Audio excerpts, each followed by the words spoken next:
காசுக்காக மாரடிக்கிற கைக்கூலி தான் இந்த சீமான். அடுக்குமொழியில ஆவேசமா பேசினா அவன் தலைவனா? இவனை விட அடுக்குமொழியில ஆவேசமா பேசுற 1000 பேர் இருக்காங்க. என்னடா இது ஏக வசனத்துல பேசுறாங்கன்னு நினைக்காதீங்க. இதுதான் எங்க பண்பாடுன்னு இவன் சொல்லிட்டு திர்றான்.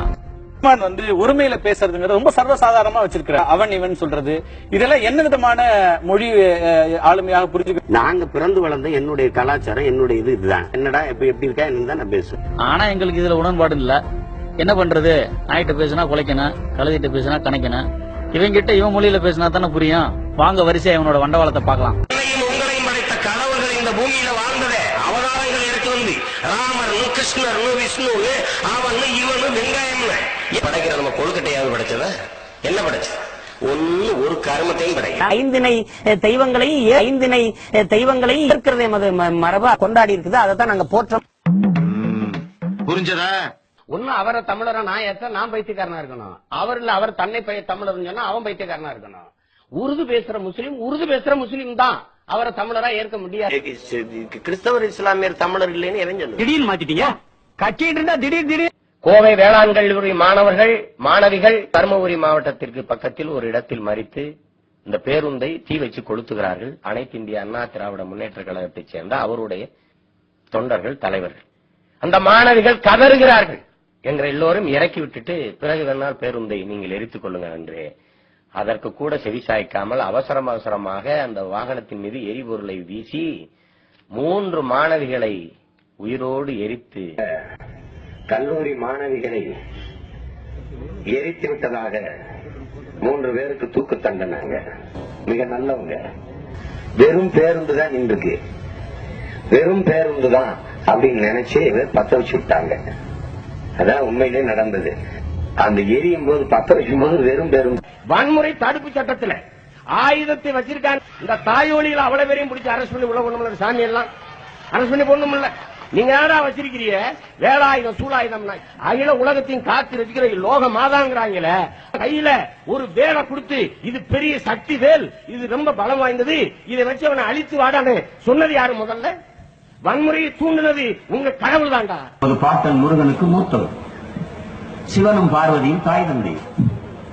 நாரத மாமுனி ஒரு மாம்பழத்தை கொண்டு வந்து இது ஞானப்பழம், இதை சாப்பிட்டா நல்லது என்று கொடுக்கிறது. சாப்பிடுறதுக்கு தகுதி வேணும். உலகத்தை சுத்தி வரணும். உலகத்தை சுத்தி வருவாங்க. இதோ ஒரு நொடியில் வருகிறேன் என்று வேல் வெற்றி வேல் என் பாட்டை ஏறி கிளம்பிக்காம இல்ல. இது சத்திரிய கடவுள், என் கடவுள், உன் கடவுள், வீர மக்களினுடைய கடவுள் குறியீடு. இப்ப என்ன முடிவெடுக்கிறோம்? என் முப்பாக்கன் முருகனின் வேல், ராவண பெரும்பாக்கனின் வாள். என் 3 இன்றைக்கு வர. இந்த கிருஷ்ணன் பையன் யாரு தெரியுமா? கிருஷ்ணன் இடையர்கள பெண்கள் எல்லாம் ஒரு குளத்துல குளிச்சுக்கிட்டு இருந்தாங்க. இந்த பொறிக்கு நாய் ஓடி போய் அந்த பிள்ளையை கழிச்சு இந்த துணிமணி எல்லாம் எடுத்துக்கிட்டு மரத்துல உட்காந்து இந்த பிள்ளைய உடைய கலாண்டு போயிட்டான கிருஷ்ணா கொடுத்துருன்ட்டு மார்பகங்களை இப்படி மறைச்சுக்கிட்டு இப்படி பக்கவாட்டிலேயே நடந்து போகுது அந்த பிள்ளை.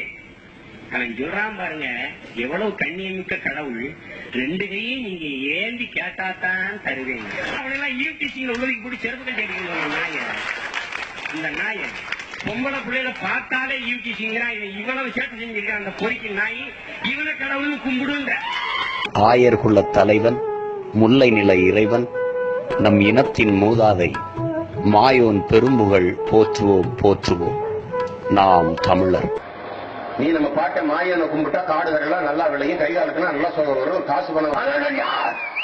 நம் இனம் இவரை போற்றுவது நமது கடமை, கொண்டாடுவது நமது மரபு. ஆயர்கள், அதனால்தான் ஆயர்குல தலைவன். நமக்கு இருக்கிற ஒரே ஒரு வலிமை இந்த அரசு, அதன் தலைவி, அதற்கான வழி அவர்களை புரட்சி தலைவி என்று சொல்வதில் ஒவ்வொரு தமிழனும் பெருமையாக. ஜெயலலிதா இருந்த ஆண்டதை விட எங்க ஆளுக ஆட்சி நல்லாத்தான் இருக்கு. அதை மறுக்கக்கூடாது. ஜெயலலிதா இருந்ததை விட சிறப்பா இருக்கு எடப்பாடி ஆட்சி. அதை சொல்றதுக்கு நான் பெருமைப்படுறேன்.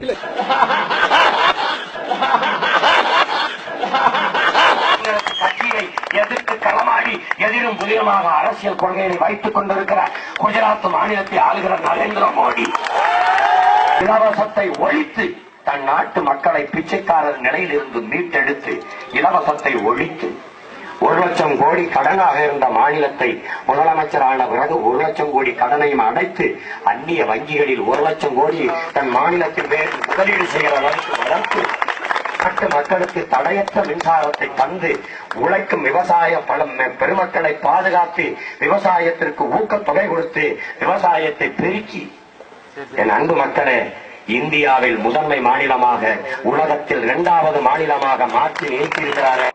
யார் வந்தாலும் வரட்டுமே, யார் வந்தாலும் ஆளட்டுமே. என்னடா அது இப்படி பேசுற அயோக்கிய பேரெல்லாம் பொண்ணை யாருக்கடா கட்டி கொடுத்தீங்க? எவன் வந்தாலும் கட்டி கொடுத்தீங்களாடா? பொண்ணை சாதி வார்த்தை கட்டி குடிக்கிறது, மண்ணை எவன் வந்தாலும் கூட்டி கொடுக்கறதாடா? என்னடா உங்க பழக்கம்? எங்களுக்கு தாயும் ஒண்ணுதான், தாய் நிலமும் ஒண்ணுதான். நினைக்கிறேன் கமல்ஹாசனுக்கு நிறைய ரசிகர்கள், ரஜினிகாந்துக்கு நிறைய ரசிகர்கள். தம்பி உனக்கு கைதட்டுற ரசிகன் தான், எனக்கு கருத்தியல் புரட்சியாளர் பல லட்சக்கணக்கில் படையில் இருக்கான். பொய்யா பேசி இவங்க பேசிடுறாங்க. இல்ல நாங்க வந்தா அதை செஞ்சிருவோம், நாங்க வந்தா இதை பண்ணிடுவோம். பிராட் கம்யூனிட்டிகள் இதே வேலைதான் எங்களுக்கு. ரஜினி வந்தா தான் சரியாக, கமல் வந்தா தான் சரியாக, உங்களை எல்லாம் கொன்னா தான் நாடு சரியாக. நல்லா கவனிச்சுக்கணும். புரியுதா? புரியுதா ராஜா? இப்ப இந்த மண்ணின் மக்களால் பெரிதும் நேசிக்கப்படுகிற கலைஞராக இருக்கக்கூடிய என்னுடைய அண்ணன் கமல்ஹாசன் அவர்கள் இந்த அரசியலில் ஒரு மாற்றத்தை கொண்டு வரணும்னு அவங்க 21ஆம் தேதி தன்னுடைய அரசியல் பயணத்தை தொடங்க இருக்கிறாங்க. அவங்க தொடங்க இருக்கிற இந்த அரசியல் பயணம் வெற்றி பெற என்னுடைய உள்ளன்பு கொண்டு நான் வாழ்த்துறேன். அது எங்கள் மண்ணிலிருந்து ராமேஸ்வரத்திலிருந்தே தொடங்குறாங்க. அந்த பயணம் ஒரு புரட்சிகர அரசியல் பயணமாக, ஒரு வெற்றிகர அரசியல் பயணமாக இருக்க வேண்டும் என்பது என்னுடைய விருப்பம். அதற்காக நான் உளமாற வாழ்த்துறேன். என் மகன், என் மகத்தான கலைஞன் எல்லாத்தையும் தாண்டி ஒரு மாற்று அரசியல் எடுத்து வைக்கணும்னு நினைக்கிறாங்க. அந்த களத்தில் பயணிச்சு கொண்டிருக்கிற நாங்கள் வாழ்த்தணும். அவங்க நான் நேசித்த ஒரு மாபெரும் கலைஞர். அவர் என்னை பார்க்கறது சரியா இருக்காதுன்னு, அது தம் பண்பாட்டு அளவுல சரியா இருக்கு. அதனால நான் வர்றேன்னு சொல்லிட்டு உடனே நான் சந்திக்கிறேன் அவங்கள. இந்த வீடியோவை பார்த்தா கைக்கூலியின் தம்பிமார்களுக்கு கோவம் வரத்தான் செய்யும். நீ கோவப்படணும், ஆனா கோவப்படுறதுக்காக மட்டும் பண்ணல, நீ புரிஞ்சுக்கிறதுக்கும் புத்தி வர்றதுக்காக தான் பண்ணிருக்கோம். இடையில உணர்ச்சி வசமா பேசுறத கேட்டா கேட்க நல்லா தான் இருக்கும். ஆனா இவன் எப்பெல்லாம் எப்படியெல்லாம் எவன்ட்டெல்லாம் காசை வாங்கிட்டு மாத்தி மாத்தி பேசியிருக்காங்கிறத பார்த்தாதான் இந்த கைக்கூலியின் உண்மை முகம் நம்மளுக்கு புரியும். அடுத்த தலைமுறை தமிழருக்கு தேவை ஒரு நல்ல தலைவன். காசுக்கு மாரடிக்கும் கைக்கூலி இல்ல. இந்த பரதேசி பல்லிச்சு பணம் வாங்கினது பல இடத்துல, அதுல ஒரு சில இதை இங்க போட்டிருக்கணும்.